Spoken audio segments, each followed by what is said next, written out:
Time for another stock review. This one took me a while to work out because it's a little bit unusual. It is IITU, iShares S&P 500 Information Technology Sector, UCITS ETF USD ACC, brackets IITU.L. One of my members, one of my gold members get obviously special treatment. He bid $10 for a review, so it goes to the top. But it was a difficult one. I've spent the last half an hour just working it out exactly what it is.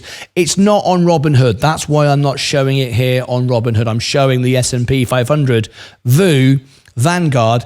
This is not on Robinhood. It's also not on my alpha spread. It's not on my backtest software.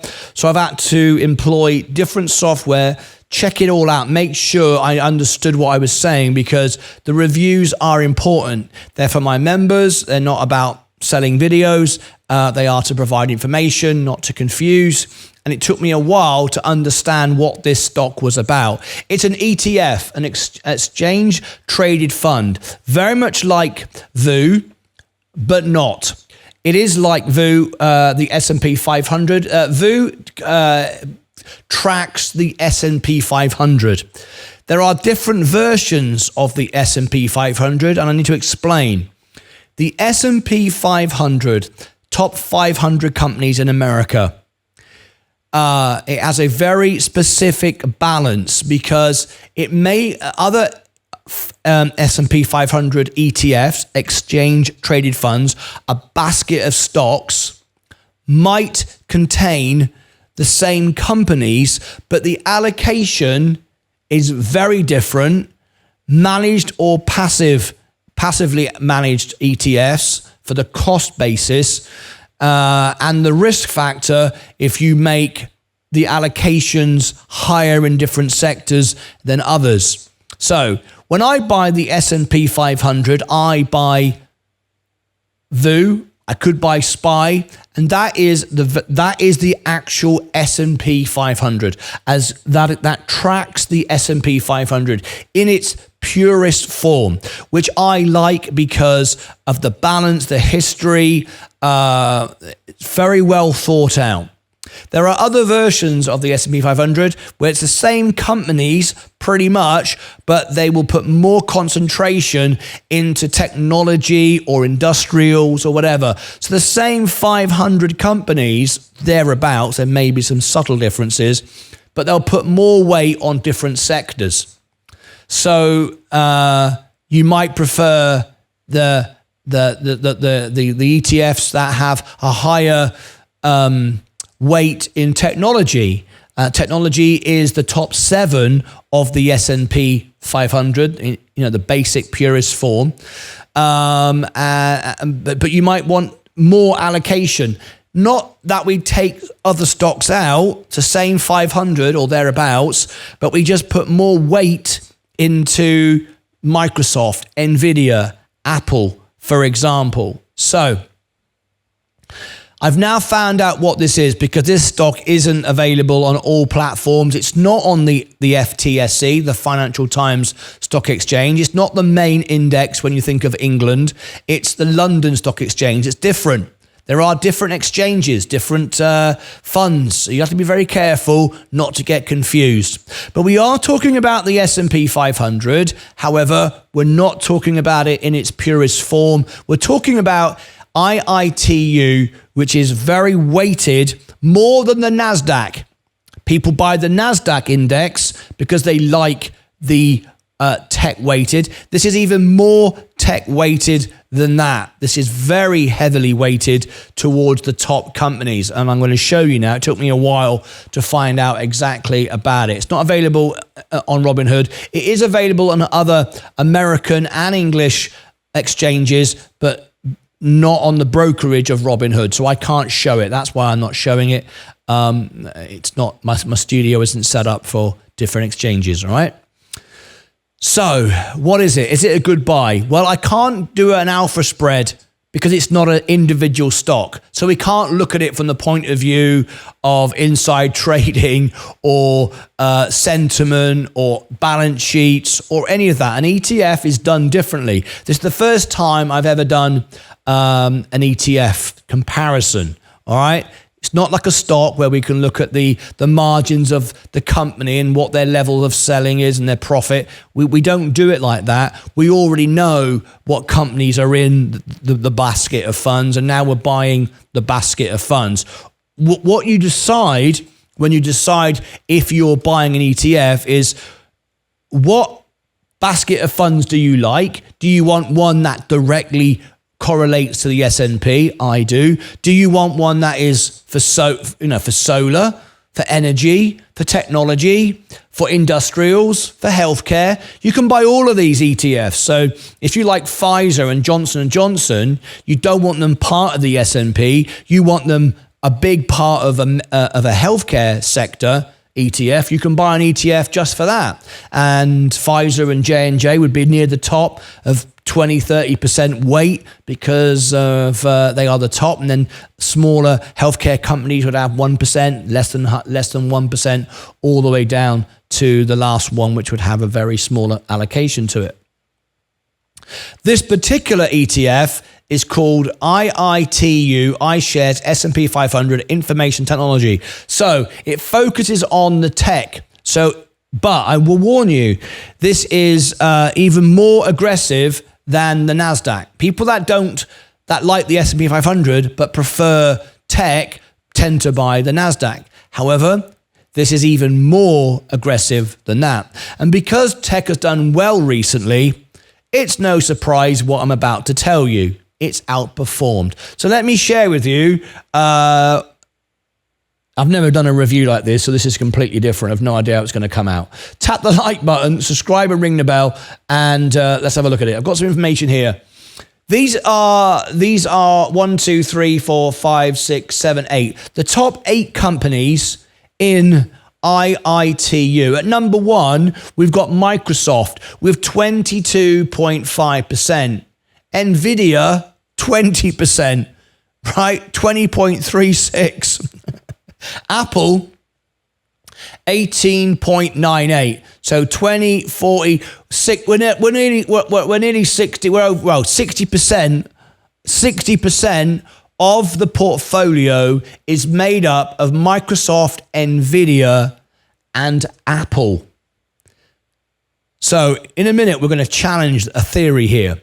All right. So 60% of this portfolio is made up of Apple, going up to Nvidia, going up to Microsoft. And then it drops to Avgo, 4.43, AMD, 2%, Qualcomm, 1.72, CRM, 172, Adobe, 1.52.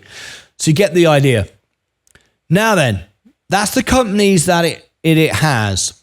I'm going to share with you now how it compares to, and I've just employed some new software here, so I was reading it through to make sure I fully understood it. IUIT.L. So there's an extension there. It was harder to find. Anyway, versus VU. That's the standard S&P. Okay, IITU and VU are both exchange-traded funds. We understand that. I apologize for looking left because I'm using a mirror screen because the text is very small. They are traded on stock exchanges and can be bought and sold throughout the day. IIT.L is a passively managed fund by iShares that tracks the performance of the MSCI World Information Tech. It's a sector that serves the world because Microsoft serves the world. It's an American company, but it serves the world. It has businesses, offices, outlets all around the world, obviously, right? That's what that means. It was landed on November the 19th, 2015. Much younger stock compared to the S&P 500. Not VU, S&P 500 itself in its purest form has been around for a very long time. VU is also passively managed by Vanguard and tracks the performance of the S&P 500 index. And it was launched in 2010. But don't misunderstand that. It tracks the S&P 500 that's been around a lot longer than that. It's basically the top 500 companies in the United States. Both IITU and VU are passive ETFs, so they're not actively managed, they're passively managed. That means periodically, I think it's every 6 months, there's a rebalance. No one is managing your fund on a day-to-day basis. You don't need to. And if they were, you'd be paying for it. So you don't want that. It's like paying a financial advisor every day to manage your fund. Moving stocks every day is going to cost you money, right? He's going to want paying for doing that. That's not what happens here. You don't need to. Meaning that they are not actively managed, that's just what I said, but aim to replicate the performance of underlying index as closely as possible. All right? Now then, as you can see, we have got here VU year to date 18.6. IITU 31%. 1 year 48 compared to 26. 3 year 22 compared to 10. 5 year 26 compared to 15. Right? Sharp ratio 253, 246, nothing really there. Daily standard, I've not seen that figure before, so I'm not sure what that is. So you can see the performance of IITU over the last 5 years has nearly doubled. In fact, it has. It's doubled. No, it hasn't. Nearly doubled compared to VU. However, VU is now expected to triple in the next 7 years. Remember, the S&P 500 over history has performed better than everything else in the long term. If you are 30, 40 years of age or younger, the S&P is going to do very, very well for you with minimum risk. If you go into something more aggressive like the NASDAQ or this IITU, you are focused on tech. Now, tech hasn't always been the leader, and it won't always be the leader. It probably will be for the next 5 years. So you might say, well, I like IITU for the next 5 years and then switch. Nothing wrong with doing that. Nothing wrong with doing that. But we'll come on to some other pros and cons in a minute. You can see here, there's the graph. The graph. It pretty much tracks the S&P. This is this year. And you can see how it's exploded. This is when we had the big rise on Nvidia, and Microsoft followed it. Now, the danger you've got here, of course, is if Nvidia slows down, which it will, it's not just going to keep going and going and going. You've then got a problem, because what do? Do you take your profit? Nothing wrong with that, and switch into VU. You could do that. It depends what sort of investor you are. If you like tech and you believe in tech and you don't think there's going to be any surprises, it's not going to suddenly drop overnight, which I don't think it is, then you might do better here. But long-term investing, bearing in mind, and it's important, is when the other sectors catch up, because they will, over the last few years with COVID and so on, they've all been asleep. They've been rising steadily, but you look at the banks, they've been going sideways. These are all in the S&P, VU, the regular S&P I'm talking about, and they're going to grow. And they're going to grow a lot, whereas the tech sector, not tomorrow, not today, tomorrow, but they will slow down. And when they slow down, your S&P potentially will take over. And even though you can trade, you shouldn't necessarily trade. When you trade, you make money for the brokerage. Most people who trade would say, I don't make money when I trade, I lose money. Because you might make money on the first trade, but now you've got to get back in on the next trade. And you might lose the next time, you might buy too high. Whereas if you just stayed in and took dividends over time, you're always going to win. So which one performs best? Well, at the moment, IITU is performing better than the NASDAQ. It's performing better. And of course, the NASDAQ, you'd have to buy an ETF of that. We're just comparing VU because that was what I was asked to do. All right, it's outperformed it. Let's have a look further down. You can see now. This is important. This is important to a degree. One of the reasons why VU is preferred over SPY, and SPY is the other popular one, is MSK. I'll come back to you in a minute. Thank you for that information. VU is very popular amongst retail investors, not professional Wall Street traders, because of the liquidity and the volume and all the rest of it. The expense ratio is great, 0.03. That's important. What that means is that's the cost that comes out of your money. Every share that you own, there's a little bit of an expense for Vanguard to run this ETF, to manage it. There's not much to do, but they do manage it I think every 6 months they rebalance it, and there's a people who work probably full time for the stock, I don't know, for the ETF. There's an expense involved in this, and it's the lowest in the industry. However, would you be upset paying more to service your Ferrari if you owned a Ferrari? Probably not. You prefer a Ferrari over a Ford, and you know it's going to cost more to run it. The same thing. But if you compare it to IITU, it's 0.15. It's a lot more. It's still, very viable. It's in the very low green, but you can see the difference. Now, I haven't got the exact number there. I'm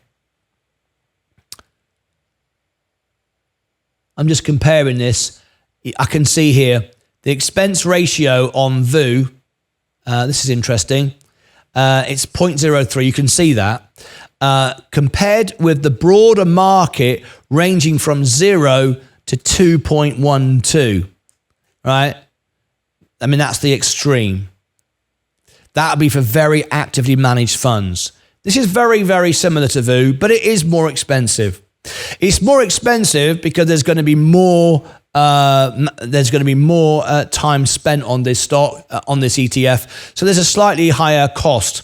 It's still very, very good compared to competition. And if you're just owning your shares and not selling them, you're not trading in and out, then it probably won't make any difference. In fact, there's no probably about it. It won't. You'd need millions of dollars to care about this difference because the growth rate is so high. Even with VU, it's so good, 13%. You don't care about 0.03, do you? All right, so just bear that in mind. And that's 0.03 with VU compared to 0.15. It's not 0. So it's not massively important. MSK just wanted to add something, and I'm going to add this to the show. Daily standard deviation is an indication of how much it fluctuates from the daily average price. Thank you very much indeed, MSK. I've learned something there. I didn't know about that, but thank you very much for bringing that into the show. Thank you. Let's have a look at something else. Dividends. Now, dividends aren't so important because they are important, of course, but when I've shared this information with you, dividends are reinvested. So when we look at, and we're going to come on to this now, there is some importance here. In this year to date, IITU achieves 31.8 return, which is significantly higher than VU, 18.6. The chart below displays the growth of a 10,000 investment in both assets, with all prices adjusted for splits and dividends. So dividends have been reinvested. Now, this is an important point. IITU doesn't pay dividends. VU however, does, and this will be with reinvesting the dividends. That's how these things are normally done, with all prices adjusted for splits and dividends. So the dividends are reinvested. Okay, now that's important.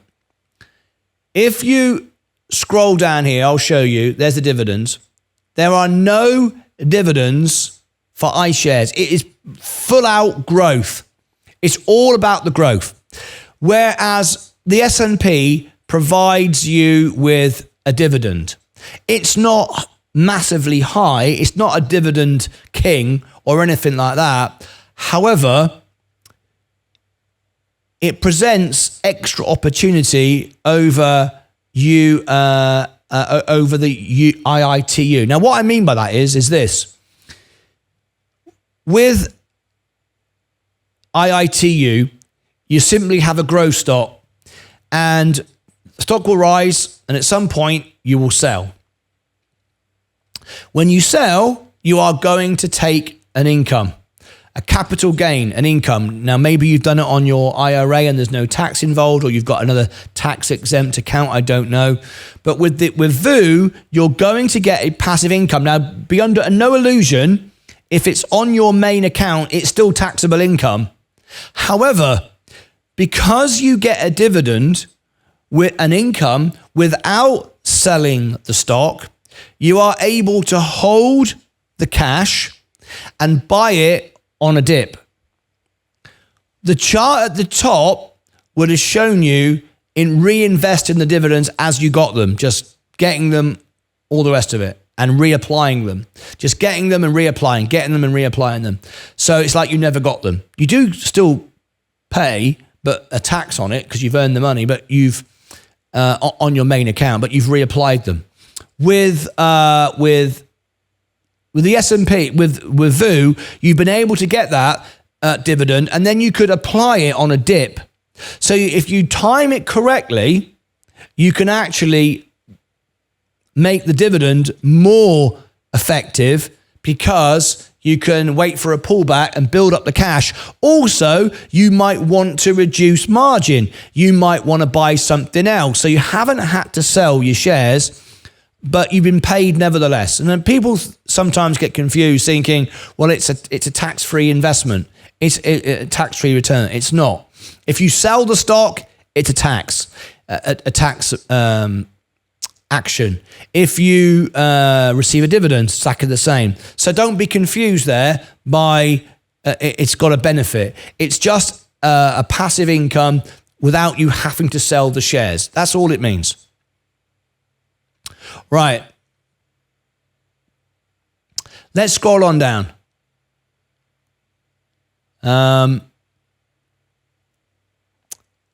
There's nothing else I want to really share on there.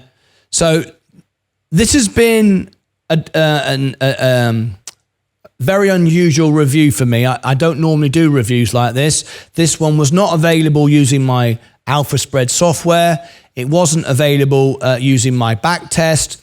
I've had to use different softwares, which I'm learning, but it was the best I could do for one of our members today. Would I buy this? I wouldn't. And the reason why I wouldn't buy this is because over time, the S&P in its purest form has proved to be the benchmark. It's what fund managers compare themselves to, and most do not win against the S&P over the long term. I do believe in tech as a problem solver, and I do believe that Microsoft, Nvidia have a big part to play. However, I also like the other 493 companies out of the Mag 7 that have a great role to play in the future. So I wouldn't be inclined to buy this index. However, if you are looking to have a higher growth ETF, what I would do personally is I would own VOO for the broad index to give myself stability, but also to give myself growth in all the other companies in an index which has proved itself over time. What I would do, now we know what stocks, 60% of the stocks in the index are, Microsoft, Nvidia, and Apple. Look at that.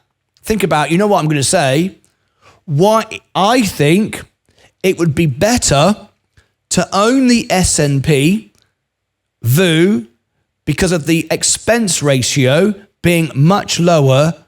Again, probably not important, but lower nevertheless than IITU, and simply buy Microsoft, Nvidia, and Apple on top of what I've got and hold them.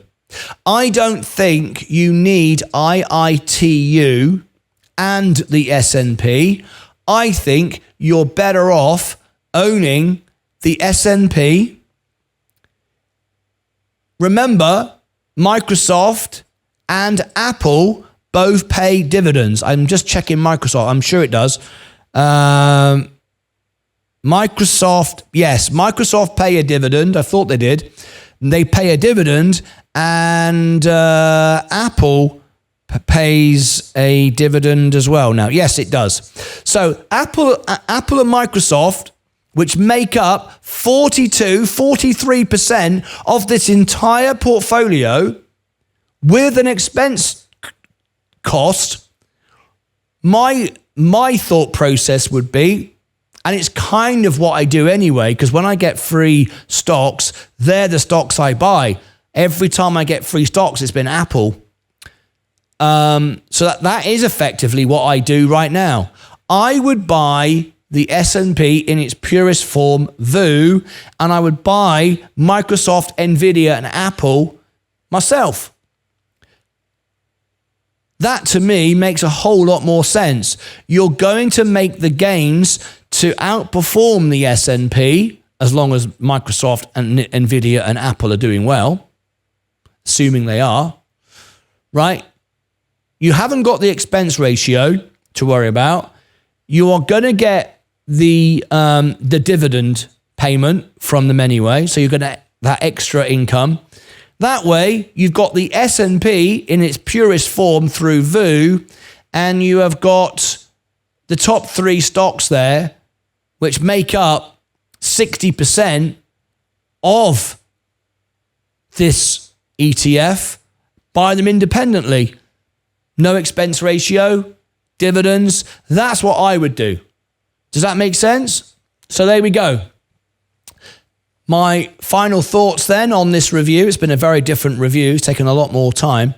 But my thoughts would be, I prefer VU in its purest form because I think we're going to triple in the next 6 years, which is fantastic. Maybe IITU could do as well. I don't know. But right now we're talking about the S&P.